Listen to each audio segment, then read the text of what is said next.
2 जनवरी की रात गुरुग्राम के एक होटल में कत्ल होता है। कत्ल की शिकार एक 27 साल की मॉडल हो जाती है, जिसके नाम से दुनिया अब वाकिफ़ है। जब ये पता चला कि वो मॉडल कोई और नहीं बल्कि दिव्या पाहुजा है, तो घड़ी की सुई करीब 7 साल पहले मुंबई पर जा टिकी।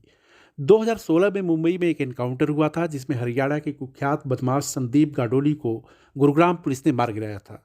संदीप और दिव्या के बारे में कहते हैं कि उनके बीच दिल्लगी का रिश्ता था। वो बॉयफ्रेंड और गर्लफ्रेंड थे, लेकिन गाडोली के लिए वो काल बन गई।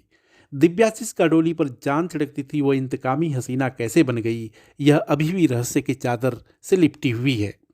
इन सब के बीच दिव्या मर्डर केस में जिन आरोपियों की गिरफ्तारी हुई है, उसमें एक नाम अभिजीत सिंह का है। जिस होटल में दिव्या का कत्ल हुआ, उसका नाता इस शख्स से है।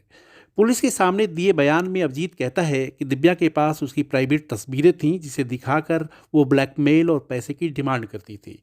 वो इस तरह की हरकतों से तंग आ चुका था और उसके पास उसे हटाने के सिवाय कोई और दूसरा रास्ता नहीं बचा। लेकिन क्या बात सिर्फ इतनी सी भर है? क्या संदीप गाडोली के एनकाउंटर से इस हत्याकांड का कोई नाता तो नहीं? ऐसा कहा जाता है कि संदीप गाडोली तक पहुंचने के लिए गुरुग्राम पुलिस ने दिव्या का इस्तेमाल किया था। यहाँ बता दें कि गाडोली के एनकाउंटर के 209 दिन तक परिवार वालों ने अंतिम संस्कार नहीं किया था। गाडोली के परिवार को यह शक था कि उसके मारे जाने के पीछे कोई और नहीं बल्कि दिव्या ही थी।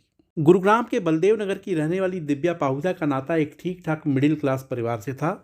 गुरुग्राम के ही सेक्टर 16 के एक स्कूल से उसने 12वीं की पढ़ाई की थी। बिंदास स्वभाव वाली विद्या बोलचाल में अच्छी थी और क्लब इवेंट्स में कंपेयरर का काम करती थी। क्लब इवेंट्स के दौरान ही उसकी मुलाकात संदीप गाडोली से हुई थी। 19 साल की उम्र में वो गाडोली की गर्लफ्रेंड बनी। हालांकि 2016 में गाडोली जब मार गिराया गया, तो उसके बाद दिव्या के सितारे भी धीरे धीरे अस्त होने लगे। गाडोली के मारे जाने के कुछ महीने के बाद ही 2016 जुलाई में दिव्या की गिरफ्तारी दिल्ली से हुई।